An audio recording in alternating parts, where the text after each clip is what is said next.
All right, hello everyone, and welcome back to the Benchwarmers Sports Talk podcast. Back after a week off, and there is a lot to talk about in the world of sports. So we'll be getting into the latest in the NHL, the NBA, some big soccer news as well that we'll get into later, and we'll see what else comes up in the next hour or so. Once again, I'm Labi and joined as always by Jacob Bussey. How are you doing today, Jacob? Better than last week, that's for sure.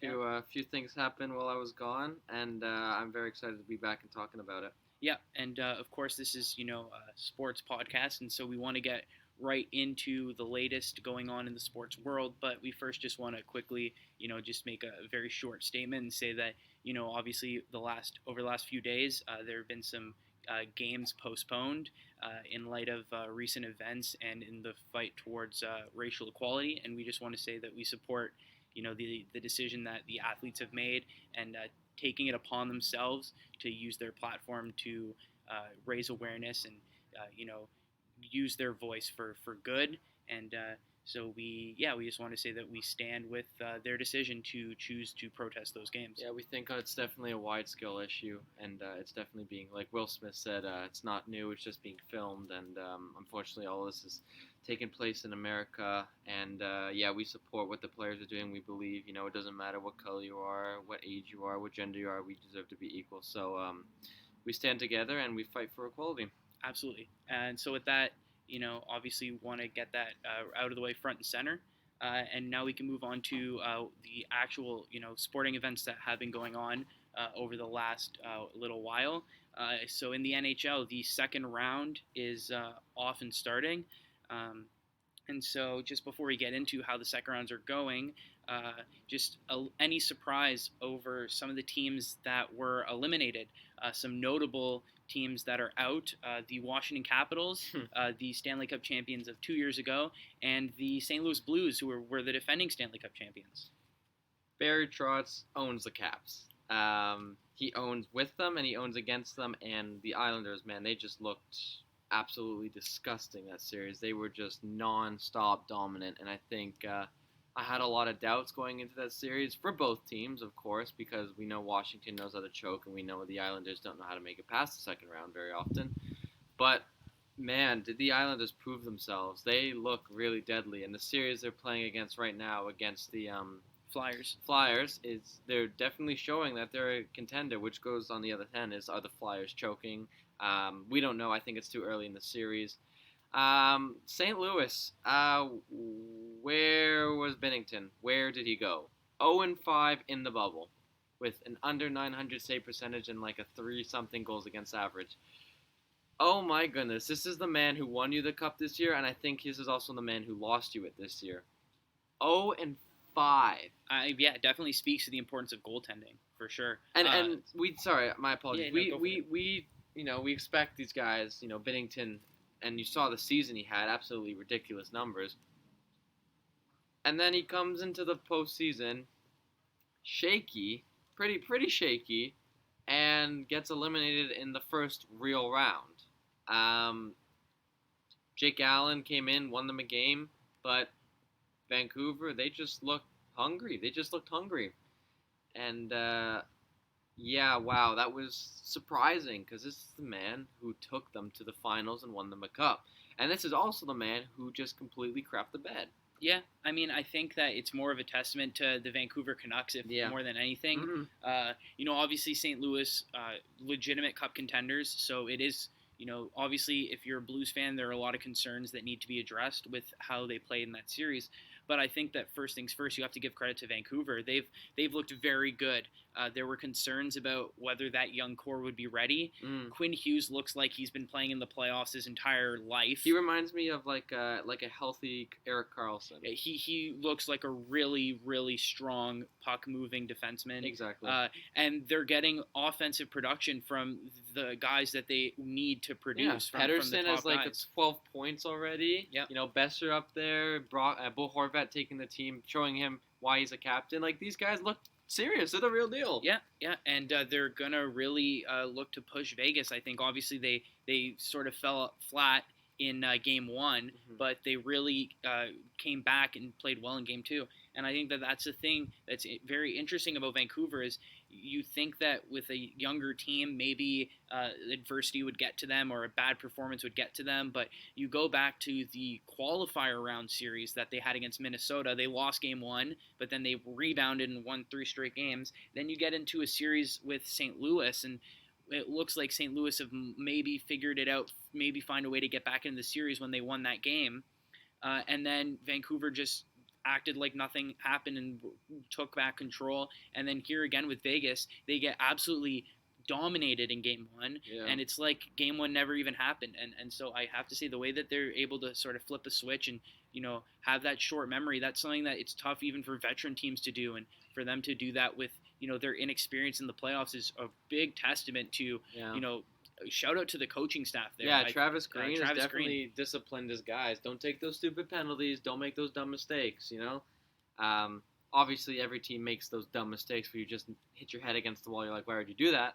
But the way he's able to bounce back and he shuffles the lines if they're not working, it's definitely a nod for them. No, absolutely. And I think the last thing I'll say with St. Louis in regards to Jordan Binnington, and obviously it's not an excuse he did not play well, but we also have to remember that he's an extremely young goalie, and he's an extremely talented goalie, and that I think that a lot of the time fans and the media are very quick to blame goaltending because it's such a important position, particularly in the playoffs. But, I'm sure he'll rebound from this, and I really hope that St. Louis doesn't turn their back on him the way that other young goalies, particularly Matt Murray, has had his back turned on, just because confidence is such a huge thing. The mental side of goaltending is a big deal as well. And so if you start to lose confidence in your guy, that can really affect his performance. And I think Binnington's a very talented goalie, and I'd hate to see him sort of be shunned out of the city the same way that it looks like Murray is going to be. And we'll talk about the Penguins a little bit later, but we do want to prioritize the team still in the postseason. Yep. So any other comments on the Vancouver-Vegas series? I think we summed it up. I think both goalies look extremely strong in that series. Markstrom's definitely great. Leonard's definitely great. Interesting post on Twitter by Marc-Andre Fleury's agent with a sword in the back of going through his stomach from his back with the name DeBoer on it. Labi, your thoughts on the goaltending decisions to put Robin Leonard there instead of veteran Marc-Andre Fleury? I can't really... there's no bad choice. I think Leonard's been the better goalie in the playoffs, so I understand why DeBoer wants to ride the hot hand. Me, personally, I would choose Fleury. Right. But, you can call me biased because I'm a huge Fleury fan, right. and you're probably right about that. But I just think Fleury's the better goalie on any given day, and he's the more experienced goalie, which is why I'd lean towards him. But, you can't go wrong, and Leonard's played extremely well, and he hasn't done anything to warrant him losing the crease. No, exactly. And so I think, basically, that's just a bonehead decision by the agent to post that picture. All it's going to do is sort of ruin any sort of goodwill between Fleury and the organization. And, Fleury sat behind goalies in the playoffs before, so it's right, and has been fine with it and has waited for his opportunity to come. So. I think Fleury had some interesting choice words in the interview, in which he said he didn't really support it, but he also at the same time didn't not support it. Which was interesting because I thought he would have denounced it right away. Yeah, he would have. That's what I thought. I said, I didn't have anything to do with this. I don't feel this way. He did say, he has no hate towards Leonard, and they're really good friends actually. And you're winning, so winning is always good. It's always good on morale, whether you're a net or not. But it's very interesting to think that maybe Fleury knew what was going to happen, and he wanted to maybe kind of make the agent look a little worse than. Which makes me go to think, is he going to switch agents soon? Well, yeah. And the other thing, in terms of the goalie decision and why I would lean towards maybe picking Fleury as well is because Lehner is on an expiring contract this year. And I don't see Vegas re-signing him because Fleury's locked into a long-term contract. So unless you're going to invest, $10 million of your cap space into goaltenders, which you just can't do, especially with the team that Vegas has. I don't see Lehner being a Vegas Golden Knights player next year. Okay, well then the question is, if Leonard signs a 5-year deal worth $7 million, does Fleury demand a trade? So that's my point. Right? If you re-sign Robin Leonard, then that means Fleury's gone. Yeah. And so the thing is, I would play Fleury just because he's my goalie. for the years to come. But then also in terms of this decision for the agent to post this, it makes zero sense because No, Fleury exactly. knows he's the guy going forward because Lehner doesn't have a contract. And now you're right. It opens up the possibility of, is Fleury going to be the one who moves instead of Lehner? And do you sign Lehner to trade Fleury? Yeah, definitely interesting. Let's get back to some sports. Let's go get the a very interesting matchup in my opinion is the Colorado Avalanche and the Dallas Stars. Colorado early 2-0 deficit, but McKinnon again putting his that game was crazy. That game 3, did you watch it? I got to watch some of it. Yeah, Absolutely nuts. There was 4 lead changes in about 10 minutes. Yeah, apparently it's the first time a team has lost a 2-goal lead and regained Yeah. it in the same in the third period of a hockey game. Yeah, it was ridiculous. Colorado went down 4-2 and then won it 6-4 in the end. So it's definitely it was one heck of a game. McKinnon, man, that guy is he's a monster. He's a machine. There are people saying that McKinnon should be put ahead of McDavid, which I don't know if we're ready to have that conversation. Let's have it right now. Let's have it right now. I swear, McKinnon has shown that he can put a team on his back no matter what line he's on. Doesn't matter what power play he's on. He can make that team so much better. His speed and acceleration is absolutely ridiculous to watch. Yeah, he's been super impressive. I think obviously you can't make equal comparisons because I think Colorado's way more complete of a team than Edmonton is. Yeah, and it becomes tough with that. But I mean, without having to compare but them, overall, McKinnon's who's been a better incredible. player? I think McDavid. Overall, Yeah. Defensive, offensive, skating, passing, shooting. I think McKinnon beats him in not all of them, maybe, but he beats them in most of them. No, I think personally McDavid matches McKinnon in everything offensively, and I don't think you can argue hockey that. Isn't a one-way sport. And then I think defensively, I'm sorry, but I don't think McKinnon's an exceptional defensive forward. Like he more complete of a defensive player than McDavid? I'd say he is. But who's more likely to step in front of a Zdeno Chara shot? McKinnon will gladly. I think McDavid would do it for the Stanley Cup. So then why wouldn't McKinnon do it? No, I think they would both do it. So I think McKinnon's a better defensive player, but I don't think by so much that it puts him above McDavid. But you also got to remember, McDavid has had injuries before. He's already hurt his collarbone. He's already he doesn't want to get hurt again. Yeah, he's not. But I don't think he'd be willing to. I think that it's really become a three-headed monster where the 3 best players in the league are Crosby, McDavid, and McKinnon. And I think the 3 of them have sort of raised their level above everyone else. I agree. And whatever team you put those guys on, they make that team 10 times better. And then I think I'd personally put Draisaitl and Ovechkin as like the next 2 guys, and then after those 5, it's sort of it's up in the air. Yeah, and then after that you can put whoever you So want. that series, how many games do you think that'll go to? So this is interesting because because Dallas has really struggled the entire time in the bubble. I thought Colorado would come in, walk all over them, and then Game 1 comes, and Dallas looks like a completely different team, and they look like the team that everyone thought that they would be, which is a legitimate Stanley Cup contender. Yeah, exactly. Miro Heiskanen is looking like the complete player that everyone was hoping he would turn into. Him and Gurianov. But defensively, a lot of people were really critical of the Heiskanen draft pick just because it was such a high pick. But it looks like it's panned out beautifully. You look at the offensive production he's put up, let alone the ability for him to play well defensively. Yeah, exactly. Dallas has been really impressive. They're scary. I still think Colorado's the favorite, and I still would have picked them to come out of the West, just like you predicted them to win the Stanley Cup. And I wouldn't disagree with that. But watching the way this goes, it's terrifying as an outsider. especially the way that Vegas is looking vulnerable against Vancouver. And once again, I want to write off Vancouver because they've been very impressive, as we were just complimenting them for a couple of minutes a while ago. But I don't think that Vancouver's on the same level as the other 3 teams left in the West.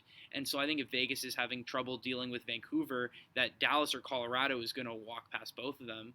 And so I'll make a bold prediction. I think whoever wins this series wins the Stanley Cup. I think Dallas or Colorado, whoever wins that series is winning the Stanley Cup. I agree, because that series has been such a bloodshed. And while it also doesn't help that Phil Grubauer gets hurt in Game 2. Which is a big question mark for the Avalanche, which is why I'd lean towards Dallas. But then again, Hudobin is technically still the backup. He's just playing like a starter, which is absolutely... He decided to play his best hockey in his whole career. Yeah. Right when, as an Avs fan myself, I didn't want it.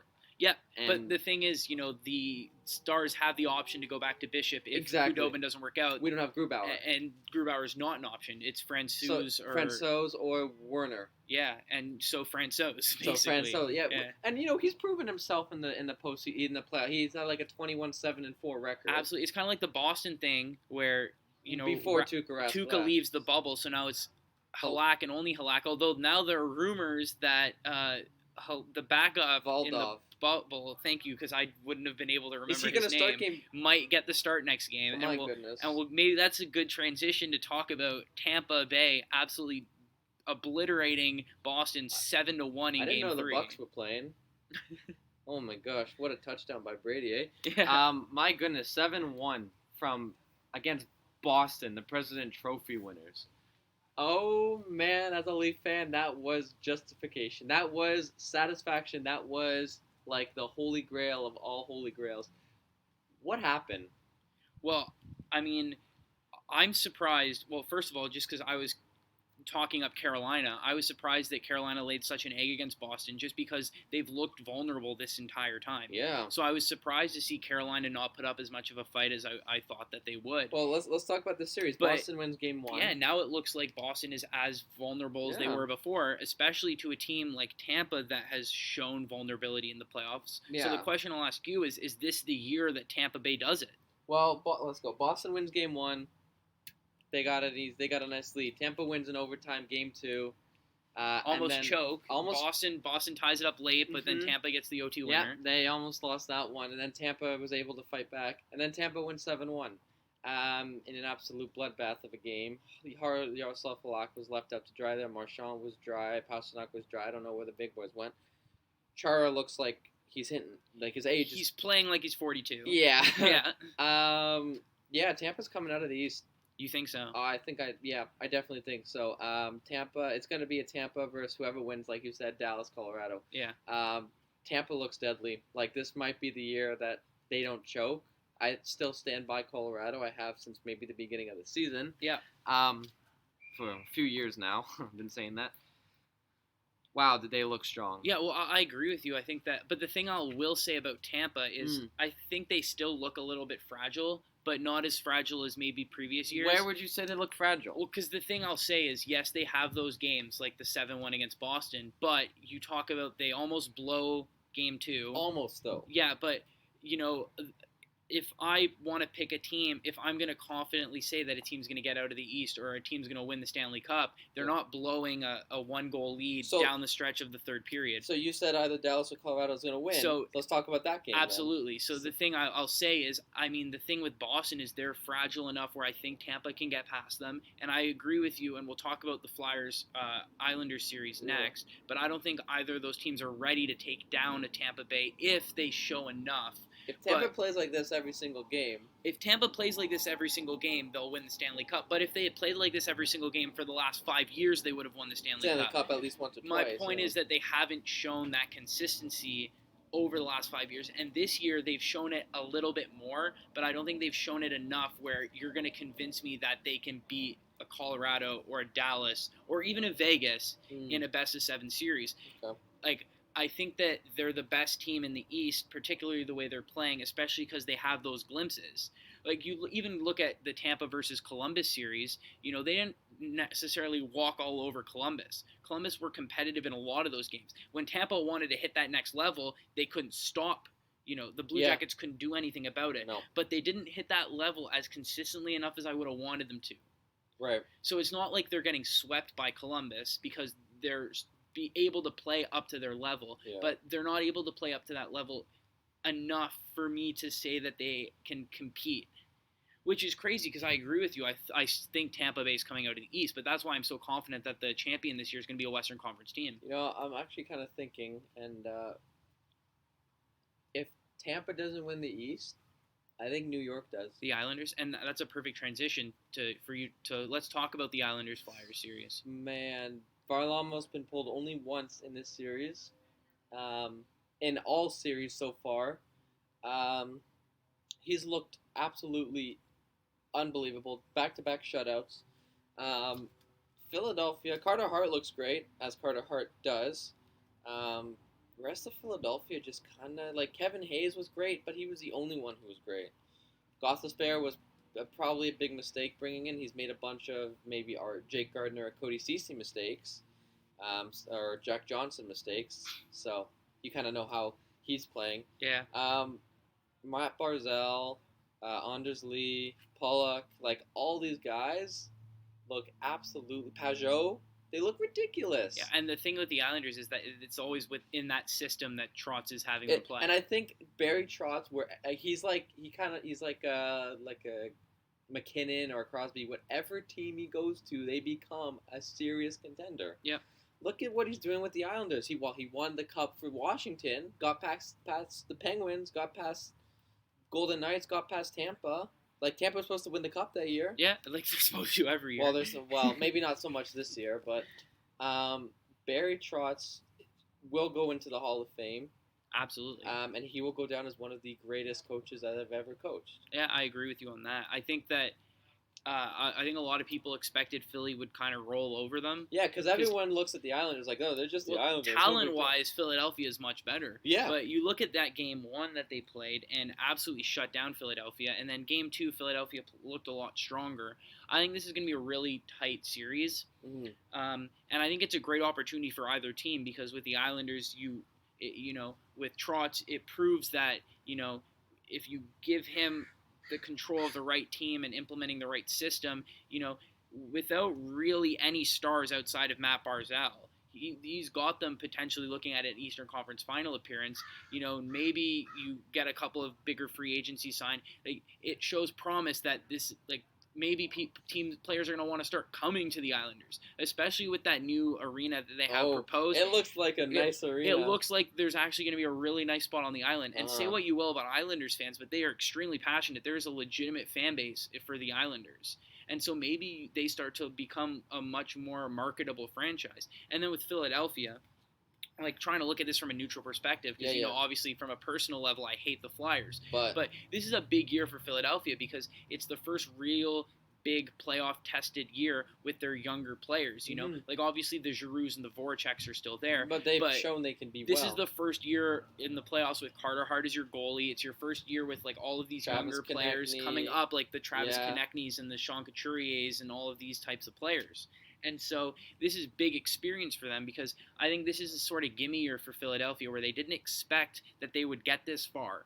But if they can get to the conference finals, you start to look at that as maybe not this is the year we win the cup. Obviously, go for it if you can. But look at this as this is a big building block year, and in the next 5 years, one of these years we're going to make that run and go for the cup. Yeah. They're going to pull a Washington, and they're going to stop choking. And I think this is the start of what could be a very dominant stretch of Flyers hockey, which I hate to admit. But honestly, they look scary. Yeah. I think all the teams definitely have proved themselves as to why they're here. Yeah, I mean, I think especially in the Eastern Conference, I mean, no disrespect to Toronto, but I think Tampa and Boston are just at that slightly level above them. Yeah, they're at a level elevated. It's the two best teams in the Atlantic. And then you look at the Flyers and Islanders, and I think that over the course of the entire season, you can say that it's been the two teams in the Metropolitan who have been the most consistent who are left. Whether they're consistently bad or consistently good. I would say that the Capitals are more talented than both of those teams. I would say that the Penguins on paper, you could even argue, are more talented than those teams. But in terms of consistent performances, the two teams from the Metro that have been the most consistent this year are still left in the playoffs, in the Islanders and in the Flyers. Yeah, I agree. And definitely goes to show that it doesn't matter if your goalie is his first year. Look what Binnington did last year in his first year. Yeah. Look at what Carter Hart's doing in his first playoff year. It doesn't matter how young you are. It's how you play. The second you step on ice, can you play for 60-plus minutes? That's what matters, Yeah. And the last thing we'll do before wrapping up hockey talk and switching to the NBA is there's a trade involving our two favorite teams that we cheer for, which makes this a little bit more interesting. The only thing about this trade, though, is I want it. Normally, this would be a debate about, who got what, who's the winner, who's the loser, and, each of us could sort of defend what each team was thinking, but I think it's clear from both of us that the Leafs won this trade. And so, Jacob, you have the details of the trade. So, finally, I've been saying this. He did nothing in the playoffs. Kasperi Kapanen, Pontus Oberg, he's been pushed around the league, and Jesper Lindgren have gone to Pittsburgh. Thank goodness. Clears up some cap space, and Kapanen, too. It's a double cap trade. Yeah, and then coming back to Toronto. So we get Evan Rodriguez, David Warovsky, Philip Hollander, and a 2020 first-round pick overall. Yeah. Toronto does not have any other picks of their own in the first round aside that one. Yes. Thank you very much, Pittsburgh. We will take that. So I'll quickly get you to talk about the Leafs perspective because then I kind of want to go off on my team for a mini rant here. Well, Kapanen, I'm sorry. You played great. You know, you gave us some iconic goals. You tied it up with Pittsburgh to send us to the playoffs that one year. You scored that double overtime goal. You did some great things, but, you know, the first game of the season, you threw your stick at Pacioretty on the power play, led to a penalty shot. We lose game 1 of the season. Not a great start. You played like absolute garbage. Like absolute garbage during those playoffs. You have speed. You have agility. You could not score a goal. You could not hold that puck.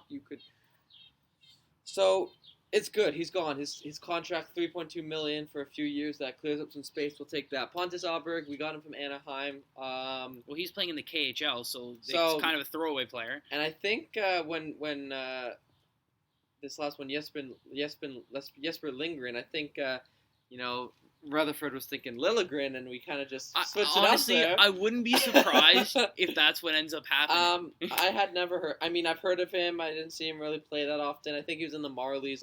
His whole thing. I only know him based off of what Steve Dangle said, and it's kind of what my initial impressions were. So shout out to Steve Dangle. But I love Steve Dangle. I looked up this guy Lindgren on Hockey DB or like whatever one of those reference websites, and it said he was 23 and he played like 30 games for the Marlies. So my initial thought is, okay, at 23, you're not really a prospect anymore. No. And if you're not playing consistently for the Marlies, what's going on? Was it an injury-shortened season? And then Steve Dangle basically said that he was struggling to be a consistent player in the Marlies lineup. Yeah. So if you're 23, I'm sorry, but I'm not considering you a prospect anymore because you're at that age where you should be in the NHL or should be breaking into the NHL. Or having a breakout season in the AHL. And if you're having trouble staying in an AHL lineup, I'm not considering you a prospect. And so the fact that Rutherford is trying to twist this as we're getting a defensive prospect back, we're not. So we on the return we get Evan Rodriguez, played for Buffalo, was drafted by them, spent maybe he's a good he's a good young good power forward center. Maybe I can see if you put him on a line with Toffoli on that fourth line. Toffoli, we don't have Toffoli. Or sorry, Clifford. Why am I thinking Toffoli? Wrong LA. Wrong LA power forward. Yeah. I think if him and Clifford on that same line is you would could be even a big one. Argue he's a third liner. He's got some decent speed. He's young. He's not really a gritty guy, but he's got some. We watched him in Buffalo for a bit. And I mean, you guys are just looking for more center depth after Matthews. Yeah, and he's a center. And Tavares because it drops down pretty much. Well, then you got Kerfoot, who probably won't stay with us, so you can put Rodriguez right there. Exactly. Which is excellent. Then you put Spezza back on the fourth line. There you got your three centers. If he decides to he wants to stay. Which he does want to, so if you guys can find that cap space to get him back. And then we get a few interesting guys. Which I'd like you to. You know what? You're gonna finish the rest of this trade. Well, the thing is, like, I know Philip Hollander because when you're a Pittsburgh Penguins fan, especially now, you don't really have a lot of prospects in your system. No.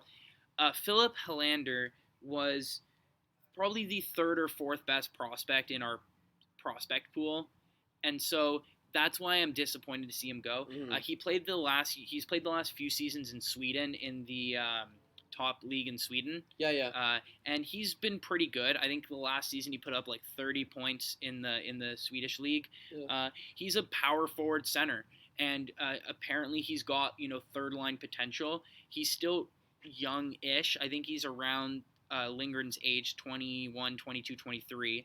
But the thing I will say about that is he's playing full seasons in professional hockey in Sweden. And he's doing well. And he still has room to grow, and it looks like he's developing. He's 20 years old. And there you go, he's 20. So he's 3 years younger than Lindgren. 6'1", so he's not terribly. No, he plays big for his size. And I think, once again, I don't know if I got the points total right, but I think he got around 30 points.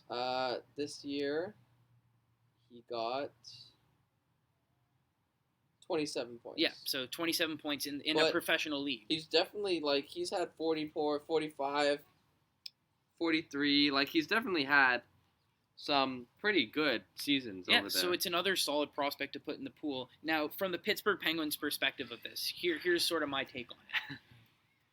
Rutherford said that Kasperi Kapanen's going to improve the top six. And you can argue he will. He will, but here's my case. So with the Penguins' top six, you have Crosby, Malkin down the middle. You know Gensel, Zucker, and Rust are all going to be there. So you really only have one more wing spot in that top six, which right now belongs to Connor Sherry, because it's Crosby, Sherry, and Gensel. I don't think that Connor Sherry deserves to be in that top six. And so I can see why we would want to improve that position. So then you'd move someone from the second lineup to the first. You put Kapanen in the first. So exactly. So I think Kapanen, as it stands, is going to be playing with Crosby and Gensel. Wow. And I don't want to shut that down right away, because you never know. Maybe...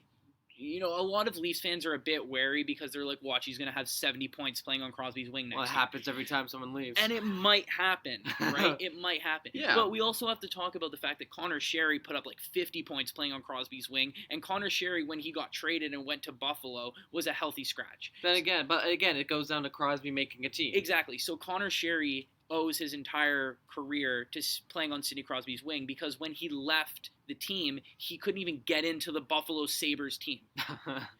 So that just shows how single-handedly dependent he was on playing on Sidney Crosby's wing. And Crosby was fine. He's been getting lots of points. Exactly. Too. So my point is giving up a first-round pick, one of your top prospects in your prospect pool, a decent, depth centerman in Evan Rodriguez, and I wouldn't be angry about Warsofsky because he's a 30-year-old AHL defenseman, but he was the captain of the AHL team, which I'm going to argue is not. I think that that's important, because that's now going to create a leadership void. I didn't know that. And we don't have many prospects playing down there in the AHL, but it's nice to have some sort of veteran consistency to sort of help our younger players. Yeah. And Pierre-Olivier Joseph is our best prospect, and he's going to probably play as on the first line AHL. That would have been a perfect person to pair with Warsofsky, captain of the team, veteran 30-year-old defenseman, has been playing in the AHL for years. That's a perfect partnership for your best young defenseman. And you're just throwing him in as like an extra sweetener in a trade where you've already given up a first rounder, you've already given up a top 5 prospect, and you've already given up a good depth piece. I understand why they would get Kasperi Kapanen. I just think they gave up way too much, because they threw in a sweetener and then another sweetener and then another sweetener. Well, if you look at it this way, you're the captain that, I didn't actually know he was a captain. Yeah. Now he's going to get a real job, like a real NHL job. He'll be on that last pairing. I don't think he will. Okay, if I'm being so honest Barry with you. and Ceci are gone. I think he's going to be your 7th defenseman. He'll probably play. I think he maybe dresses in Like 20. Marincin kind of? Yeah, I think he's going to be like the Marincin kind of guy. Because then we'll have Sandin, and we'll have, first pair will be Muzzin and Riley. Muzzin, Riley, and then Dermott. See, I don't really know at that point. Actually, I mean, maybe you. Who knows? Maybe you use the cap space to sign a defenseman, which is probably what's going to end up happening. So, anyways, continue. Yeah, I mean, the reason he got thrown in the trade Warsofsky is because the way his salary works, he makes the same amount whether he's in the minors or the NHL. Yeah. So it becomes a variable contract, which we don't need to get into the details about that. But basically, it helps the Leafs cap space so he can play for the Leafs or the Marlies, and they don't have to worry about salary cap. Which is why they threw it in. Which is, once again, Dubas making a decision that benefits his team on the ice and financially. And I think the whole issue with Rutherford is he wants a trade that works for both teams instead of it. Dubas was solely for the whole point about making a trade is to fleece the other team. Yeah, like and you guys got fleeced. The other team is going to ask for what they think is fair. You don't offer them what you think is fair if they're not if they're going to go with something that's less value than that. You think Dubas slept pretty nice that night after that? Absolutely. And so once again, I think on the ice this is a loss for Pittsburgh because I think we barely get better at a huge cost to any sort of, possible value that we have. Because there goes another first-round pick. Yep. Next year's first-rounder belongs to Minnesota. Yep. Which means we don't have a first-rounder again until 2021. Yep. And we've only drafted 2 players in the draft since 2014. So we're going to go 8 years with drafting 2 players. And one of those players was Kasperi Kapanen, who we traded 2 years later. So one of those guys is only going to be on our team for 3 of those 8 years anyways. Yeah. So essentially, we don't have anybody. No. We don't have anybody to trade. Not- We don't have anything worth, like, we don't have any sort of, like, youth players coming up. And so this is it. And I get we're in a win now mentality, but I think this actually hurts our team, and hear me out. I'm listening. Kapanen at $3.2 million is way too much money in my opinion. Yeah, for like 3 Way years, too much money it's for my opinion. ridiculous. And the thing about this is you look at who we have to re-sign. And I would have rather re-signed Jared McCann, who's an RFA this year for us, who can play center or play wing. I would have been fine giving Jared McCann a $2.5 million, $3 million a year contract. Kapanen's deal. Basically, Kapanen's deal. You could probably get him for less, but you could definitely get him at 3.2. Even if Yeah. you offer him the exact same contract as Kapanen, $3.2 million a year, he can either play third line center or play on the wing. Kapanen can't play center. Not if his life depends Exactly. on it. So he can play wing. He's a speedy guy. McCann can play with Crosby, or you can play him at third line center if that doesn't work out. You're paying him the exact same money that Kapanen would have, and you can also still keep your first round pick and Philip Holinder, who maybe he becomes your third line center if he starts to develop in a couple of years. But we'll never know. So my point is, yes, I understand that Kapanen makes your team better, but I think we could have done other things to make our team better that wouldn't have involved giving up all of those picks and players. Well, now look at the opposite. Is Leafs lose some cap space. Freddie's a UFA next year. So that's terrifying. Yeah. Just a little bit. Yep. And then we get these prospects. Our first overall, the pick we're supposed to get is a right-handed defensive man, which is who we need. And the thing is, you traded away your draft pick, which ends up being 13th overall, but you trade for the 15th pick, so you really only fall back 2 draft spots. Which is and it's a right-handed defenseman. And you're most likely going to draft a right. It's a very deep draft, so I think this is nothing but a win when it comes to Toronto. And I think Dubas, especially with him being younger, understands how important youth is. Absolutely. And I think with all these young, this guy, the Hollander, he's 20. This young Jaff will be 18, 19 years old. Yep. We got that defenseman. He'll be, like you said, the 7th man. He'll rotate in and out whenever, he'll probably do what Dubas did last year, what Sheldon Keefe did, is Sandin and Marincin played somewhat amount of the same game. So it'll probably be the same thing. When I first heard the trade, I heard potentially Jack Johnson would be involved. And I would have that killed obviously myself. was fake. But once again, you see what I mean, though? There's got to be a little bit of give and take. And so if the Leafs are on the line, and here's the other thing that I don't understand, is that the Leafs have been on record of wanting to get rid of Kapanen for like a year now. I think So it's been a year and a half. The league knows that the Leafs want to get rid of this player. So why is Rutherford going out of his way to add sweeteners to the deal? And this didn't make any sense to me. If it was a cap dump, then the Leafs would have been the making sweetener. Exactly. So this shows that Rutherford knew exactly what he was getting / what he was giving. And the last thing I'll say about this is because we now have $3.2 million more in cap space, eaten up by Kapanen, and we have players that we need to sign, particularly both of our goalies are on expired RFA contracts. And once again, the way RFA contracts work is we can offer Tristan Jarry an $800,000 a year contract. Do you think Tristan Jarry, who just made his first All-Star game appearance this year, is going to accept a contract under $1 million a year? Absolutely no, he's not. And we still have to offer Murray at least $3.75 million a year. And we just don't have that. So basically this trade confirms the fact that one of our goalies is getting traded. And I accepted that was going to be reality, but my concern now is I don't want Jim Rutherford making that trade because I don't think we're going to be able to maximize our return for that. And you know what was funny is a lot of rumors for Murray and Anderson trade. But what the hell is that going to make a difference? You're going to have to sign Anderson. Which didn't happen. And so my still thing... could, technically. Maybe. But my thing is, if I was the general manager of the Pittsburgh Penguins, right? And you're Jim Rutherford. I know I have to trade my goalies. Yeah. Here's the other problem with that, though. Look at the free agent market that we have in terms of goalies. If I'm a team that needs a goalie, why would I give up value to go get Matt Murray or go get Tristan Jarry if I can sign Robin Lehner in free agency? Well, let me tell you all the NHL goalies right now. There's like Braden Holtby in free agency. Yeah, the Leafs are definitely going to take a chance on that one. Right? I would argue. My point is, like, if I'm a general manager of a team that needs a goalie, why would I give up value and trade for a guy if I can just sign a guy in free agency? So here's a few. No, this was last year. Keep talking. So the market for goalies, is watered down to the point where the Penguins aren't going to get as much value for a guy like Murray or Jari because of the amount of goaltending options there are. Like, So we got number 1, Braden Holtby. He's not signing with Washington. I'm sorry. Corey Crawford. He has said he wanted to stay with Chicago. So Jimmy Howard not getting anywhere. Hasn't won a game in 23 games. Robin Leonard has definitely made a case for him, and I would be definitely okay with the Leafs picking him up. Craig Anderson of Ottawa. He'll probably stay there. Matt Murray. Jacob Markstrom, he's definitely made a case to stay. He's going to resign. Thomas Greiss, Cam Talbot, not sure. He wants to stay in Calgary. Maybe, maybe not. Anton Hudobin. Yep. Brian Elliott, Mike Condon, Mike Smith, my favorite goalie. So there you go. Like, look at how many goalies there are. So if I'm a general manager of a team that needs a goalie, throw any random team. Let's say I'm like the Buffalo Sabres and I need a goalie. Yeah, well, that's not a question. Right? Would I trade away value that I have on my team to get Matt Murray? Or do I go out and give a contract to Robin Lehner? Or go out and give a contract to Cam Talbot? Or Mike Smith? You go or down Craig the list, Anderson? You got, Michael Neuver, and you got Samuel Montembeault, Mackenzie Blackwood. Exactly. There are so many good goalies this year where what I would have done if I was Pittsburgh is I would have tried to re-sign both of my goalies.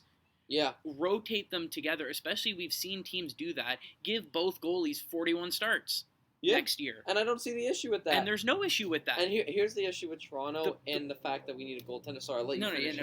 I read a comment. If we trade Freddie, and the trade's not done by the start of the season, Jack Campbell is not. I love Jack Campbell. He's not a starting goalie. He's not a starting goalie, Yeah. So that's a big issue. Then you have to look for a starting goalie. So the thing with that right now is it's all about maximizing the assets that you have. Yeah. And the best way that we could have done it is tried to keep both goalies. But that's impossible when they're both RFAs at the end of the season. It's not impossible if you're not paying $3.2 million to Kasperi Kapanen. Okay, so what would you say? So Kapanen never comes, okay? We still have Kapanen. This trade never happens. If this trade never happens... What do you sign Murray to? What do you sign Jari to? Murray's already making $3.75. Okay, he has to be re-signed. So if you sign him to the exact same contract, you're not spending any extra money in the cap. Okay. And I'm sure he'll accept the same contract considering his performance has gone down. So you offer him the exact same money. He'd be stupid to disagree with that. Even if you sign him to a 2-year, $4 million contract. He's making $3.75. You give him 2 years at $4 million. You sign Jari to a 2-year, $3 million contract, which is what you were going to pay Kasperi Kapanen. Yeah. And then with the rest of that, whatever money you have, you scramble to re-sign Jared McCann to like a $2 million contract here or there. They just signed Chad Ruhwedel today to a 1-year, $800,000 extension. Yeah, I saw that. You do stuff like that. Like, I understand you're in win now mode. This team, as is constructed, is not going to win the Stanley Cup. And unfortunately, when it happens in 2 to 3 years, when everyone's done and tired, look what happens. You're gonna have a Leafs situation. You're gonna have an Ottawa. You're gonna have a Montreal situation. So that's what I would have done. And then as soon as there's a huge demand for goalies, when all of these goalies hit free agency and all get signed, and then a team is scrambling because they need a goalie, but now there's 0 options, like the Leafs. Well, yeah. So Anderson has 1 more year on his contract. I do not think he finishes the year with the Leafs. That's a perfect example. The Maple Leafs lose Frederik Anderson. Next year they need a goalie. Well, next July 1st, when they're scrambling for goalie because Freddie signs a contract with another team, you look at the 2 goalies you have in Pittsburgh and you say, which one are we okay with trading? And you tell Toronto, you want Matt Murray? All right, give us Kasperi Kapanen, we're going to force you to take Jack Johnson the other way because we know how badly you want to get rid of Kapanen and get Matt Murray, and you still get Kasperi Kapanen. You get rid of a dead player in Jack Johnson, He'll play in the AHL, and you still get some value for Matt Murray going out. And if I offer Dubas that trade, you get your goalie that you need, whether it's Murray or Jari, whichever one they want. And Jack Johnson the other way for Kasperi Kapanen and let's say like a second rounder or like a prospect or something. I think Dubas would accept that trade. Yeah, and because both of those goalies, we would have Campbell as a backup, and you just split the season. You don't have to make Freddie play you don't have to get Jari to play 60 games. No, he can play 50 and the other 30 can go. Even. You can split it half and half. Yeah. And Anyways, that would just make the most sense for the Leafs. That's my ramble on why I think the Penguins barely get into the playoffs if they miss it completely next year. So Rutherford out? Yeah, Rutherford should have been out years ago, especially because he throws away. The last thing I'll say, because then I do want to move on to basketball and soccer quickly talk about basketball. But the last thing I will say is Rutherford gives up first-round picks like they don't mean anything. But first-round picks are so valuable. Especially, I understand previous years where our first-round pick would have been like 28th because we're a deep playoff team. We had the 15th overall pick in one of the deepest drafts in recent history. By the way, you want to know the last time we traded our draft pick that ended up being the 15th overall pick? You want to know who was picked 15th overall? What team? Matt Barzal. Oh, yeah? Yeah. Oh, how's that turning out? Exactly. Oh, he looks like you know who we got in the Matt Barzal? It was the Derek Brassard trade, I believe. Oh. Yeah, that didn't really work out. No, because we flipped Derek Brassard. Yeah. To get other players back, which ended up us giving up a first rounder to get Ryan Reeves, who we then traded away for a third rounder. No, Ryan Reeves was taking an expansion, no? No. We traded a first round pick for Ryan Reeves, who we then traded the same season and only got like a third rounder or something in return for him. The trades he makes make 0 cents. Because it's his mentality. It's a win now. Dubas is a win in 5 years when our team is developed. But it's not even the fact that it's a win now. It's he doesn't understand the value of certain things. He trades, like, I'm fine with trading away a first rounder, but you have to get first rounder value back. To me, Kasperi Kapanen... like if you traded the first round, you expect to get Robertson back. Exactly. Kasperi Kapanen, to me, is not a first-round caliber player. And the fact that we gave up more on top of it... A sweetener, yeah. Absolutely terrifies me to know that he is the guy in charge of having to trade away one of our goaltenders. And I think the whole issue is, when Crosby's done, when Malkin's done, he won't be here for that. But he won't be here for that. It won't be him. We are shocked.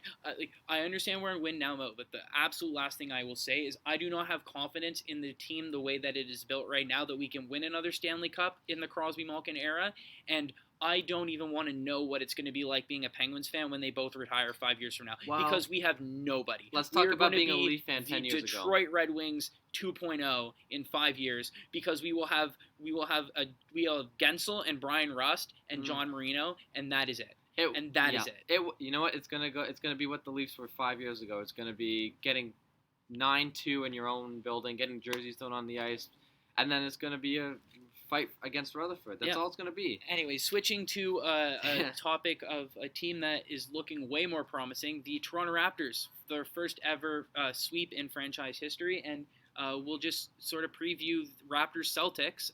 The NBA announcing that the first, obviously Game 1 was supposed to be Thursday. That got postponed. Game 1 goes Sunday afternoon, 1 o'clock. So that's good news because it gives Lowry extra time to recover from that injury, hoping he'll be good to go on Sunday. What do you think about Raptors Celtics? I still think the Raptors are going to win that. Both of these teams are coming off sweeps. Both of them are on this very hot momentum roll. It's going to be a good series. You know, Tatum looks absolutely ridiculous. I just watched the urinating tree about his 76ers and their downfall and how they gave up Tatum, who just completely destroyed them. For Markelle Fultz. Yeah, exactly, right? Who the hell is that? Yeah. Boston looks good, man. Boston looks really good. I think Boston's the biggest threat to Toronto. I think Milwaukee's is, like, they look weaker this year. Yeah, Milwaukee just looks weaker. That's all it is. I think Boston could take out Milwaukee. I think Toronto could take out Milwaukee. I think that this could be the series that determines who represents the East in the finals. Yeah. Even the finals. Yeah, that's what I mean. Like, okay. I think that the Raptors or Celtics could be in the NBA Finals if they win this series. Man, Van Fleet looks like an MVP. He's been a monster these playoffs. Boucher, OG, like that. And this was the whole issue, is look at Kawhi. Granted, they're up, 3-1 in the series? 2-1? They're up, no, it's 3-2. 3-2, because they forfeited the game. It's 3-2. 3-2. Luka is my favorite player to watch right now. Luka is an absolute monster. He's absolutely ridiculous. Him and Porzingis are absolutely nuts together. Porzingis didn't even play in Game 4, and Luka dropped a 45-point triple-double and hit a 30-foot three-pointer. Man, that was as a buzzer beater. That was a clutch shot. Absolutely crazy to watch that one live. Oh, that one was called in game. Oh man, you knew the second he shot it. He stepped back, he shot it. It was over. Yeah. So other stuff around the NBA quickly that's gotten your attention. Yeah. OKC and Houston Rockets. Oh my goodness, OKC's really actually putting up a fight. Yeah. They looked awful the first 2 games, and then What happened? turned it on. Well, I mean, it went 1-1-1-1. That's how it's been. I thought it. Maybe you're right. I thought it was 2-0 and then 2-2. Maybe it went 1-1-1-1. I could be wrong. But I don't. yeah. All I know is that series is tied 2-2. Man, Harden. I work with a friend who is obsessed with Harden. Like, not like creepily, but like his favorite player. He doesn't know what's going on with that team. I'm not a James Harden What fan. is going on with Paul George? Well, yeah. Paul George put up 35 points in the last game. Okay, but what happened in the up first until 3 then, games? Well, yeah. that's the one thing I will say with the Raptors is they had the opportunity to trade for Paul George to keep Kawhi Leonard. Well, but it would have meant giving up Pascal Siakam and like Kyle a bunch Lowry, of draft Van picks. Fleet, And, which is. And so I like the fact that the Raptors bet on, like, to use Van Vliet's bet on themselves, right? Yeah. And the thing with that is, like, you look at the Clippers, when Paul George struggles, what rest of the team is there? We're going to rely on Reggie Jackson. Like, Reggie Jackson was getting cooked by Luka Doncic Reggie Jackson. every defensive possession. Okay. And the thing I'll say about Kawhi Leonard, which I'll be critical of him, especially in that game 4, the overtime game, is you're the best defender in the league, basically. You're one of the best defenders in the league. You're definitely the best defender on your team. Why the hell are you not guarding Luka Doncic? Well, yeah, I didn't understand that And then either. he started guarding him, but then they would screen so that he could get a switch. Yep. And he switches onto Reggie Jackson, and Kawhi allows that to happen. I didn't get that. I never understood why Kawhi wasn't guarding him from the second that first game tip-off. It didn't make any sense. Also, changed my mind. Mavs would have won that first game if Porzingis did not get ejected. I think the Mavs would have won that game. I think that if Porzingis doesn't get ejected and is healthy, the Mavs could have won the series. That game, he should not have been ejected. No. That was a stupid ejection. Yeah. The refs were just absolutely terrible. Now, the thing with this is, like, the Mavs, obviously, this year isn't their year. Obviously, Luka's 20 years old. Man, that guy looks like he's been playing for years. And so I think that the Mavs are going to be a scary good team in the years to come. I think, you know what? I think they can be like the Heat were 10 years ago. Yeah, which I also find it hilarious because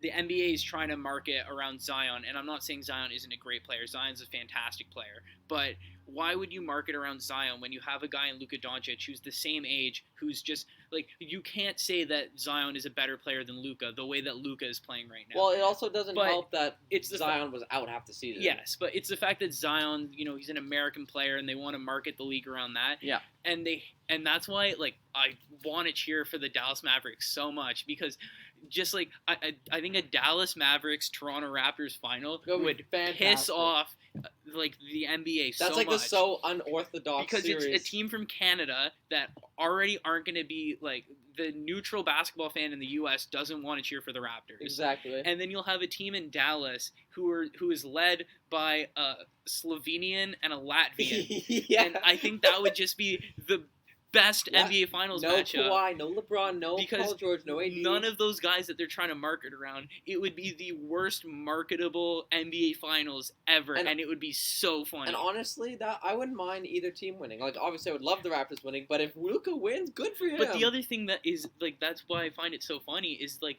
the Dallas Mavericks are a fun team to watch. They're absolutely fun. The NBA would be, like, shouldn't the NBA be excited that one of the young superstars in your league is like doing this kind of stuff? Like, I get LeBron is LeBron, but LeBron is, he's gonna win a game. Don't you want to see this young guy get a buzzer beater against Kawhi? Yeah. Like, come on. It'll be exciting. I mean, for the people who were saying that the Blazers would, make it competitive against the Lakers. I mean, we all knew the Lakers were going to get out of that series. I mean, but look at, I think Dame has definitely put up a... Oh, Dame's fantastic. It's unfortunate that none of his other team decided to show up It's just, night. The thing I will say about Portland, though, is as much as Dame's been incredible, like, Portland came out of nowhere in the bubble. But that was the team they had all year. Yeah. They were underperforming at the beginning. A lot of people thought, like, Portland made the Western Conference Finals last year. People don't remember that. Yeah, and then they got spanked. Exactly. And then you could argue they got better because they picked up Carmelo. And so this was a team that should have been... He's playing pretty well. The Blazers should have been a top 5 team the entire season, and they just weren't. I don't think picking up Melo makes you a top 5 team. They could be a top 10. I think they were a top 5 team before that because they were in the Western Conference Finals. But does that really make you a top 5 team?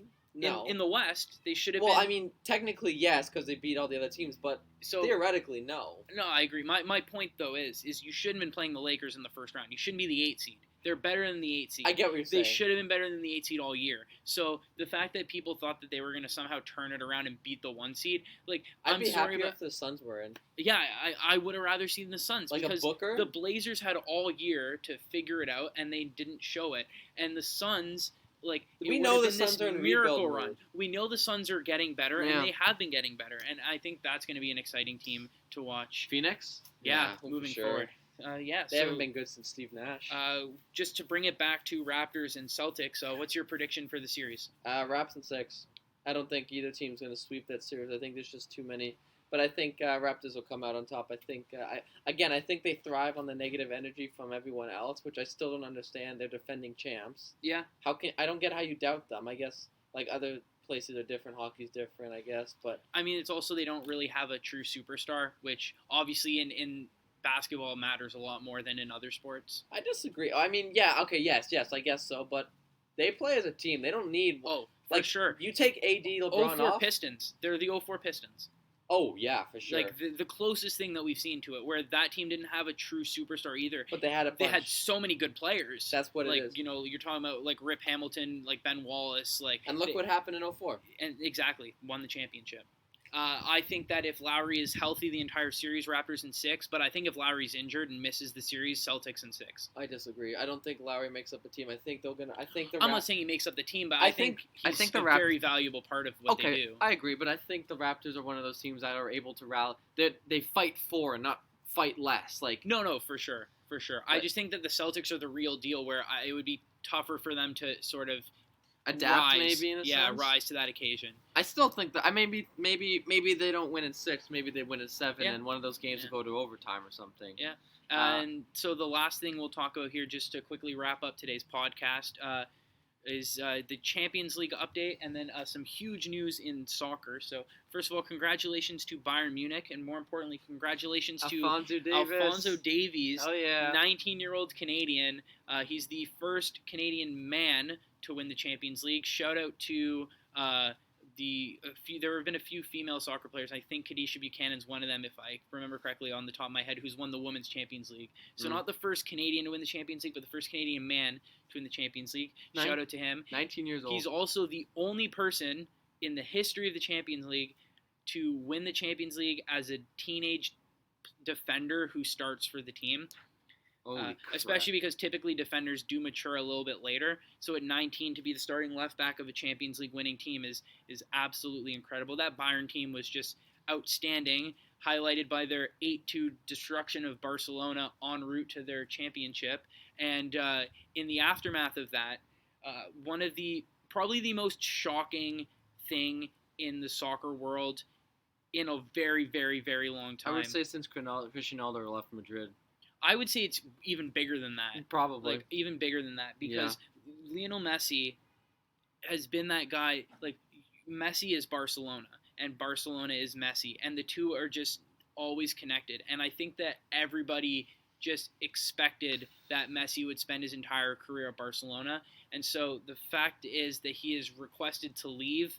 And as it appears right now, Manchester City appear to be the favorites for his a new team, is absolutely shocking news. Like, once again, everyone just assumed that he would be a one-club player and spend his entire career at Barcelona, and he had so much success with Barcelona his entire career. But now you get an opportunity to, one of the biggest criticisms with Messi, especially in the debate with Ronaldo, is Ronaldo played in so many different leagues. He was able to do it in England and in Spain and now in Italy. And I don't think that impacts Messi because Messi's elite, and everyone who's a defender of Messi, including myself, is like, well, yeah, if you put Messi in any league, he's going to tear it up. Now we finally get to see that, and at 33 years old, if he goes to the Premier League and demolishes it, I don't see how you can, use that argument in favor of Ronaldo. Right. So your thoughts about Messi leaving Barcelona, his legacy with Barcelona, and how you think he's going to do if he moves to England in the Premier League? Quick question: is Aguero still in Man City? Aguero is still in Man City. But this hurts, man. I've been a Barca fan most of my life. Like ever since I kind of knew what soccer was, I picked them. I don't know why I picked them. I just picked them. Messi. No, I didn't even know who he was. I think I liked the logo and the colors. Like, Fair. you and the Pittsburgh Yeah, Penguins. yeah. He deserves it. He deserves to go out. That 8-2 was absolutely humiliating. He was. I feel like he was just going through the motions, and he was just kind of going out there and just playing. He wasn't really playing with heart, playing with anything. And that's tough to say because you can argue that he went out there and carried his team every day. 25 goals, 21 assists this year. Yeah, and then an 8-2 loss. So, you look at the numbers that mean most, and you can see he's still performing. But then, when it matters most, it's 8-2. Yeah. And obviously, it's not his fault the whole game. Yeah, I mean, you look at the team around him; it's gotten so much worse. Yeah, back in the good days when it was Suarez and Neymar, all those Xavi, guys. Iniesta, Yeah. Piqué. Like you look at the list. Yeah, so it goes to show that obviously he's not younger either. He's not 33. He's not prime Messi. No. He's still putting up numbers. Still better. Like a 33-year-old Messi is still better than literally everyone except for maybe Ronaldo. Yeah, 33-year-old Ronaldo. But this hurts, man. Like I've watched him in that Barca jersey. I've watched him play for Argentina. I've watched him, love or hate the guy. You expected him to see it retire in a Barca jersey. Yeah, I mean, just for like a comparison for those of you who maybe aren't huge soccer fans, like in terms of a hockey metaphor, like Crosby leaving. This is like Crosby or Ovechkin leaving. And then in basketball, this is like if Dirk Nowitzki had switched teams. Or like someone, or Kobe Bryant. Like imagine Kobe Bryant signs with the Clippers after like 18 years of being a Laker. This is basically what is going on with Messi leaving Barcelona. Yeah, it's and as a Barca fan, like for 10 years I've been a Barca fan. I've watched him grow, and I've watched him play, and I've watched his absolutely ridiculous year. Yeah. And I'm glad he's going to somewhere where he thinks he can succeed. Well, if he goes to England, it'll be great because in terms of TV coverage, like it's a lot easier to watch Premier League games in Canada than it is to watch like La Liga games. Yeah. And so if he goes to play for Manchester City, I will go out of my way to watch. And he's going to play with Aguero, who's absolutely... That team is absolutely loaded offensively. Aguero, De Bruyne, Sterling, Mahrez, Gabi Jesus. Like they could make a dynasty out of this. Loaded. They could make a dynasty out of this. I mean, you look at Liverpool having a very dominant season this year, winning the Premier League with a record points total. They also won the Champions League last season. Yeah. Manchester City's dominance really being put to the test by Liverpool. This would really make it a very interesting title race next season with Manchester City and Liverpool. And also, the big question for Manchester City is since they've been bought by their new owners, and invested hundreds of millions of dollars, they still haven't won the Champions League, which is the ultimate goal for them. Oh, that'll change. And well, you think that this is a team that was talented enough to do it already. I think that if Messi goes to Man City, rejoins up with his old manager in Guardiola, and right, finally gets Man City over that hump into the Champions League, that would be a really big storybook. I totally forgot his old manager. Yeah, that would be a storybook ending for sure. I mean, my question for you is: Messi comes in, he signs maybe a 3-year contract, I think they said. Apparently, once again, I don't know how true this is, but I've heard a report that the Manchester City was looking to sign Messi to a 3-year contract and then a 1-year contract with New York City FC because they're affiliated with Manchester, like they're owned by the same team. Yeah, I heard that too. So he would play for Man City for 3 years, and then at 36, for his age 37 season, would go to MLS and play for New York City. Which, if that ends up happening, would be ridiculous. And fans will probably back in the seats then, and we go see a New York game. This would be 4 years from now, so this would be 2024.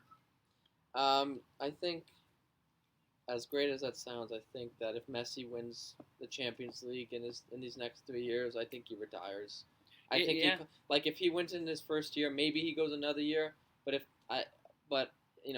he wins in the second year, I think he's like it'll be interesting to see what he decides to do with his career. I mean, he was a guy who threatened. I think he retired from Argentina's national team after a disappointing international performance But when at you like go 30. when you go before- so many years without winning, you just like, and it's only every 4 years or something like that. Well, yeah, so they lost. I believe he threatened to retire or did retire for like a week before he unretired internationally after they got knocked out in one of the Copa Americas.